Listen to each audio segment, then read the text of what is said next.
Hey guys, Phil/Polygon here, and welcome to part 7 in a Purist's Guide to Character Building. Hot on the heels of the last one. Did a little bit of spelunking down in the Tomb of Giants. Snagged the large divine ember. We rescued Rhea. So we got some shiny new miracles in the arsenal. Our weapon is upgraded to a good place. Feeling pretty solid about the build. So we're going to advance the story. We're going to jump back into the natural progression of things and take on Sen's fortress. And thus concludes the capsule summary. Now before going into Sen's, I'm going to do a tiny bit more gearing up. Snag some armor, check off some action items. I like to do Sen's and Anor Londo in one fell swoop, so we got to make sure we're ready before starting down that long road. There's our girl. Here we go.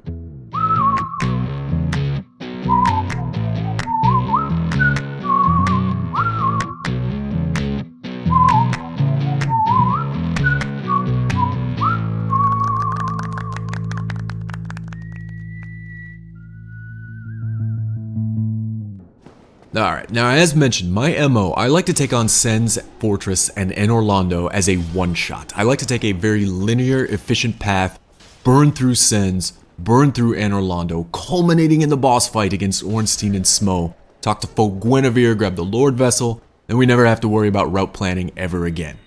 Because we can warp, right? Not exactly, but that's a fairly long road to hoe, so before setting foot in Sen's, I always go through a little bit of a mental checklist. What did I miss?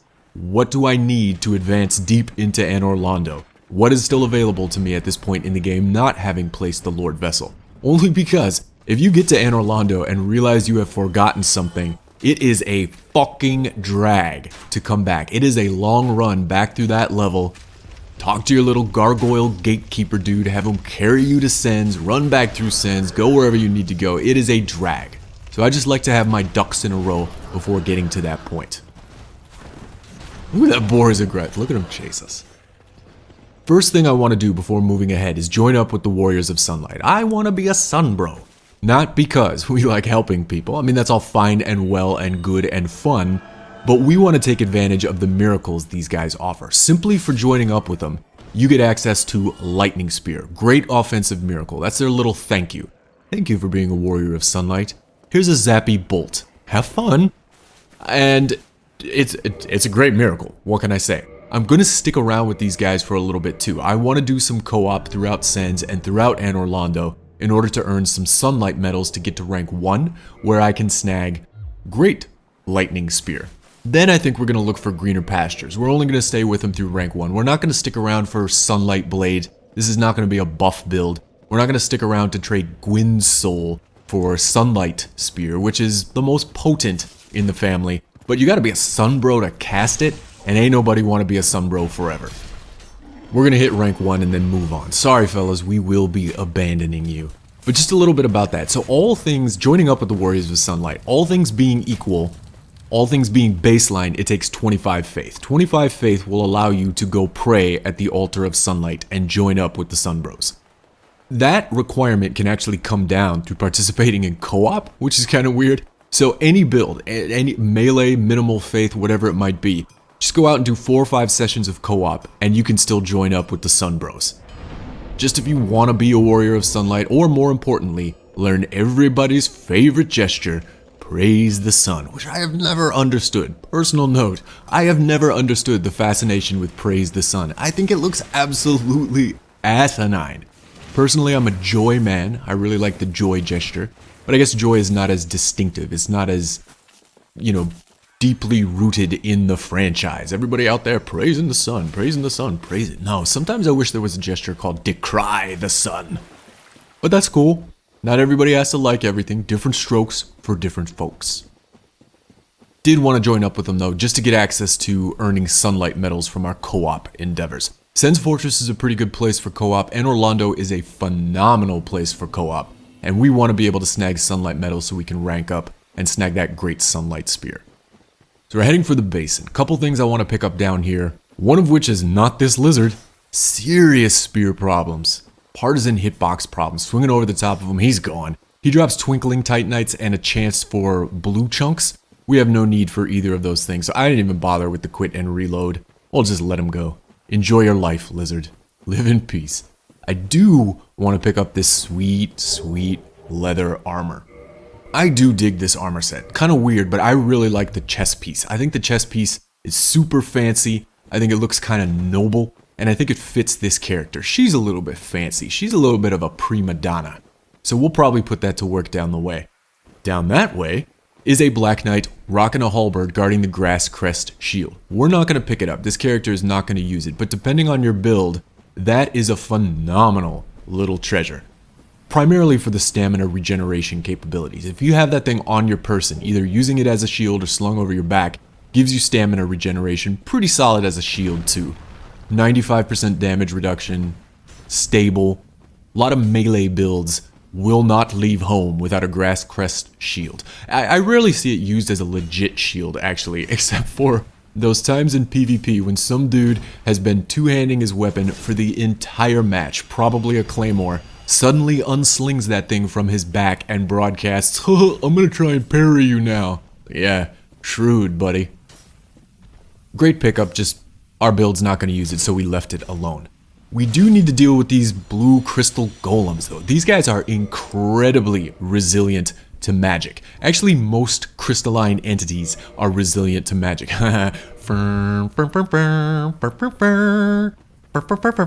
Crystalline entities, yeah. Of course, our Divine Partisan does do magic damage. Had we equipped our Lightning Spear, it would have been a big help. Lightning actually works very well against things that are resistant to magic. I think the gold pine resin actually tells you that. So in the event magic doesn't work, try lightning. Or some fantasy equivalent of wordsmithing. I'm trying to let the Hydra do... Yeah, there we go. Thanks, Hydra. You can let the Hydra do some of the work down here as well. If you aggro the Hydra hanging out in that lagoon at the far side of the basin, his water globules can hit these golems, and they are going to do a lot more than any divine or occult or magic or enchanted weapon will do. So I'm just trying to soften them up a little bit, use the Hydra to my advantage, and then chip away with whatever's left. One more thing down here that we're not going to pick up but should be pointed out. Over my character's right shoulder and behind us a little bit, there's a locked door. We have the master key, that'll open it, or you can open it with a key you get from the Moonlight Butterfly, which we took out a long time ago. Works either way. Havel's lurking in there. Havel, of course, high-ranking cleric in the Way of White. Or was, I guess, close personal friend of Lord Gwyn. Hates magic, hates Seath the Scaleless, and I think his hatred of those things eventually drove him batshit crazy. So for his own good, old Gwyn locked him away in the tower. He's in there. You can get to him through the Undead Burg or by unlocking that door. Kill him, take his rings, significantly increases carrying capacity. It's a great way to get your fast roll on with heavier armor sets or some bigger weapons and things like that. Again, this character has no need for it, so we're just gonna leave Havel alone. Leave him in his tower, hating, being hollow. We gotta deal with the Hydra. But he's not too bad. You saw me equip that rusted iron ring a little bit ago. I did that because this muck at the edge of the lagoon that we're sloshing around in incurs a speed penalty. Just like the swamp at the bottom of Blighttown, if you're in there without the ring, moving around is a little bit slower, it affects your rolls, it just kind of makes getting to his heads a little bit more annoying. You can still do it fine without it. I just like to have it, make it as easy as possible. Basic strategy, I think this is everybody's strategy. As you approach this guy, he will stop shooting his water jets and go into, I guess, Hydra melee mode, where he goes full on ostrich. He starts lunging at you, buries his heads in the ground, and it gives you the opportunity to hack away at him. There is a lip out there that I should point at too. That's why we're not getting closer. If we tried to run all the way up to that body, we'd take a plummet, spill into the lagoon below, and die. Apparently no Dark Souls characters can swim. So just be aware of your footing. That lip is the most dangerous thing about this Hydra. You are much more likely to die when you try and swing at a head and the momentum from your weapon carries you off that little ledge and then you fall into the lagoon. That's kind of funny, always kind of annoying. But just kind of snag yourself a 100% block shield, stand at the edge. Sometimes when he's got all of his heads in play, they can dead angle you around your shield. That's kind of interesting too. You're standing there just blocking and one of them might wrap around and hit you from the back or something. No big deal, just chug, you'll be fine. And as you hack away at him, you of course leave these bloody stumps as he gets lower in health. This is where it gets incredibly annoying. His last couple of heads can be very uncooperative, and taking him out with melee alone can absolutely be a drag. But even that's not too bad. You can move to a different part of the lagoon to get closer to where his head lands. I don't see a lot of people doing that, actually. Most people try and take him on from the same spot. I have no idea why I just busted off a heal. Yes, I do. That frantic flipping back and forth between my miracles is the indication. That's where I just realized I forgot to attune my lightning spear. If you have a projectile, taking out this last head from the same position is a lot easier. You can just chuck it at the neck, hit him that way. For melee, just move somewhere else. Move as far away from that last remaining head as possible, and there's a much greater chance that it'll land somewhere near you and give you the opportunity to chop it off. There we go, there's a good one. Kill it. Yeah.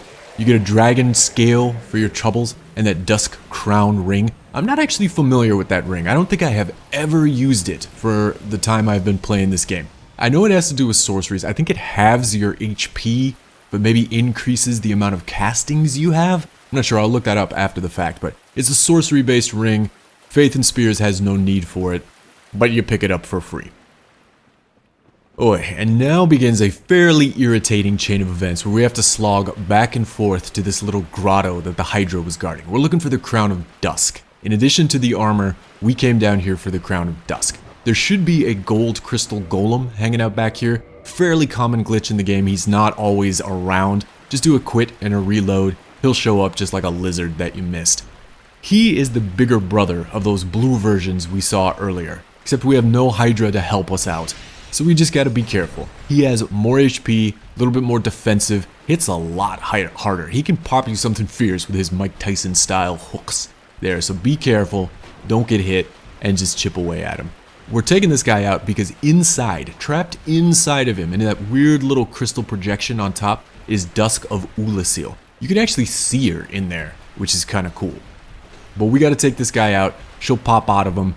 If we had our lightning spear equipped, this would be another phenomenal opportunity to use it, but again, no foresight on my part, so we're just gonna have to chip, chip, chip. There she is. Out she pops. Dusk of Ulasil.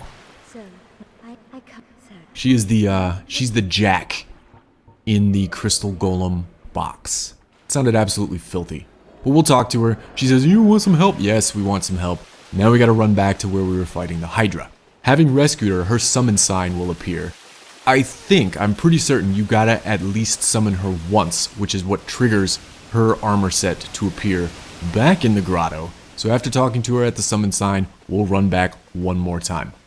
Her armor set itself absolutely sucks. It's this Victorian style ballroom gown, that one that she's wearing right there. Not a whole lot of opportunities to waltz in Dark Souls, but included in that armor set is the Crown of Dusk. Crown of Dusk increases sorcery power, increases miracle power, increases pyromancy power, so we definitely want that to give a little boost to our miracles. You do take some susceptibility to magic as a sacrifice by wearing it. You become a little bit more vulnerable to spells that hit you. We're hoping to offset, I think I talked about this a couple episodes back, we're hoping to offset that by using the Crest Shield, which has very, very good magic defense. There it is, all the way in the distance. Crown of Dusk and some ballroom dancing attire. This is actually where you can access the DLC, which we'll visit later on as well.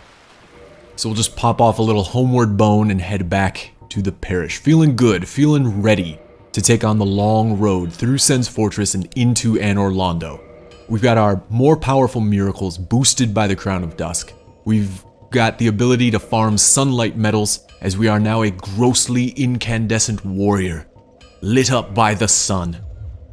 And we picked up some armor that we're interested in wearing down the way too. Can't quite wear it yet, it's a little heavier than what we've got on. In fact, we needed to kick up our endurance a little bit just to wear that Crown of Dusk and get back to our fast roll. Crown of Dusk does have a tiny bit of weight, being an armor piece. Not too bad, it's like 0.5 units or something like that. And we were able to just kick it up one and we're fine. Trying to spend some time getting my miracles in order too, after that lightning spear fiasco back in the basin. But I'm keeping Force on me. One, because I don't have the faith requirement to pop off Wrath of the Gods. And Force is going to be very useful in Sens. Sens is filled with a lot of perilous falls. And I have a nagging suspicion going in there in human form, we might get invaded. Force will allow us to give people a nudge in the right direction and send them off a ledge, hopefully before they can one-shot backstab us. I also equip my Tranquil Walk of Peace. Now I understand, Tranquil Walk plus Force plus ledges is a fairly trolly combination. But you know what? So are the invaders that are going to be coming at us in Sen's Fortress, right? Anybody that comes at us at this level in Sen's is not going to be at our character's status. They are not going to be coming at us with a +6 Claymore and some half-baked quality build. They're going to be coming at us with maxed out lightning weapons, muled maxed out armors. They are going to be coming equipped for grief and killing. So I have no hesitation being a little bit trolly in the interest of survivability as we slog through Sen's. Treacherous traps and poise-tastic snake men. Man, these snake men have poise out the ass. The whole invader thing in Miracle setup though is a little bit of a moot point, because right up around here, swinging guillotine blades and a dude shooting lightning bolts. Bonk, bonk. Got a little treacherous combo of his own there, knocked back into the blades, falling from the ledge. This is my exasperated close-up. Those ridges on my character's hollowed out nose indicate the frustration level. That was such a stupid death. So we'll just have to press on as a hollow. I did not resume my humanity. I've actually got big plans for a shit ton of humanity down the way. And I didn't want to use one just for the sake of using one. We'll have to press on as a hollow. It would have been nice to summon Iron Tarkus, everybody's favorite NPC, give him a little cameo, but we'll be fine. Just activated a little pressure plate trap there too with the arrows. I should call those out. So traps, the arrows, the rolling boulders, the swinging blades. Traps are kind of Sen's thing. That's what he was all about when he built his fortress. Those arrow traps can actually be used to your advantage, especially as you're running by enemies, and those snake men, poise-tastic as they are, don't appreciate being shot by arrows any more than the player character. So as they're chasing you, you can activate a lot of those pressure plates, send some arrows their way, and it'll take them out. That which was intended to kill you can be made to do you right. Parry timing's terrible on these guys too. Man, that was a lot closer than it should have been. I should call out my heal as well too as I top off here. So I left my regular heal equipped instead of swapping out to great heal, which we do have. We do have the faith to cast it. We picked up from Rhea in the last episode. But bang for the buck, I feel regular heal is still better for us at this point. We don't have a ton of HP, so we don't need all the regenerative powers of great heal. And you get more castings of the regular one. So I'm just leaving that for now. As we flush out our vitality, get a longer HP bar, we'll swap out down the way, but for now we're fine with vanilla. Fine with the Ring of Steel protection too. We kind of picked that up optionally. We were at the top of the steps and was like, why not? We still got a lot of PvE in front of us. Our character's kind of squishy. It might be nice in some situations to have a little defense boost. So why not snag it? What we do want to do is drop down here and have a little chat with old Sigmire, the onion bro. And it's always kind of interesting when I come down here and these snakes are slain as well, because I wonder, did he do that? Sometimes those guys are alive, sometimes they're dead. I don't know if that's a glitch or whatever it is. But we talk to him and he says, oh, can't make it to the top. I'm too fat, I'm too slow. And I'm just left thinking, dude, use your head, you moron. Just take off your damn armor. You move a lot faster. Run up that way. We're doing it right now. Or be like a speedrunner and just poise backstep through these boulders. You'll be fine. But no, he's just gonna sit at the bottom there, stewing in his brined cucumber state of affairs, doing nothing. So we gotta go ahead and advance his storyline a little bit. We gotta help him out because we want to meet up with him later in Anorlando, and then meet up with him eventually in Firelink Shrine, where he will gift us with Emit Force. Probably my favorite miracle, but we'll talk a lot more about that when we actually acquire it. Man, more parry problems. Couple extra things we want to pick up in Sen's Fortress. Being a purist, having to farm for goodies, not having the luxury of 99 everything, we're going to chase this boulder down and snag the covetous gold serpent ring. We miss a shortcut doing that. Those boulders are timed such that if you run up to the right where we went down, you can actually make it safely to the top if you're moving fast. If you got some quick footwork and you're under 25% equip load, you can take a shortcut there, bypass a good chunk of the level, and just proceed to the top part of Sen's Fortress. We wanted to come down here for the ring. We've got to wait for that little hole to fill up with these giant concrete marbles and eventually bust through the wall. So we're just killing time for now. We'll take out the Mimic, grab a Lightning Spear, which is confusing as hell, right? Because we've got a miracle called Lightning Spear, and we just picked up a Lightning Spear, and what's happening? One's a spell, one's a piece of equipment. Confuses us, just like confusing Sigmire having to run up the wall. Somebody touched our sign, too. Totally forgot we laid it down. Doesn't end well, though. This was really the only co-op I got in Sen's Fortress. I was hoping to be able... there he goes. We'll follow him in a second, because, you know, you never leave your wingman as a phantom. But that was the extent of our Sunbro action in Sen's Fortress. So, amidst killing the Mimic, amidst dallying with some PvE co-op, that hole did fill up. We're waiting for one more boulder to come down and bust through the wall. Come on, boulder. Come on, boulder. There we go. We're gonna make a beeline for the ring, and you do have time to snag the ring and then jet back to safety. Barely. Whew. But if you're looking for some opportunity to shave 3 seconds off of your run through Sen's Fortress and grabbing the covetous gold serpent ring, there's one way you can do it. So there's just one last thing to do while we're here. We need to run up and turn the crank to redirect the boulders to help out old Senor Saboya and make it up the steps. Not that bad. It's conveniently right on the way. And actually, this is right where we would have ended up had we taken that shortcut instead of going down for the covetous gold serpent ring. So we didn't lose a whole lot of time. But you must turn this crank. You must manually redirect the boulders. That's what actually triggers Sigmire being able to make it up the steps and avoid those boulders. Hey, buddy. I see you down there. He sees me too. Shooting lightning bolts. And that will pretty much do for all we need to take out in Sen's. There's not a lot of faith-based stuff here. We're not going to mess with rescuing Big Hat Logan. That guy can rot in his cell for all I'm concerned. The only reason you'd rescue him is if you wanted to wear his gear later on. We don't. We got our fancy leather armor just waiting in the wings. So he can stay in his cell in the same way that Havel can stay in his tower, and Grasscrest Shield can be staying at the bottom of the basin. We don't need it. We don't need to mess with it. So we're just going to move on. I am going to take a couple of small detours, though, to pick up some of the various large Titanite shards that are laying around. Sen's is a pretty good source of free shards. So if there's opportunities to grab some that aren't too far out of the way, we'll take a little detour. It'll prevent us from having to do some farming later. Those, of course, do us no good for our weapon choices, but we are going to wear some armor that we can upgrade later, and again, we don't have to farm quite so much. Pretty straight run to the golem. Straight ahead. We're going to stop off at the bonfire. We don't need to do anything clever with warping at this point because we're going to press on all the way through to Anor Londo. We don't need to do any clever homeward bones back to various locations. So no problems there. Summon sign disappears. That's kind of weird too. That's a weird little connection thing that Dark Souls has. Larger levels like Sen's Fortress are split up into different geographical regions that affect how you connect with other players. It's just kind of a weird thing. Like, so if you were up here invading, you would never connect with somebody in the lower parts of Sen's Fortress. In the same way that if you were in the lower parts, you'd never connect with somebody up here. It's not to say you won't ever run into people in other parts of the level, but you wouldn't actually connect with them. You have to connect with them within your geographic region. That's why our summon sign keeps appearing and disappearing. So we stopped at the bonfire. Boy, am I glad I did. Check this out.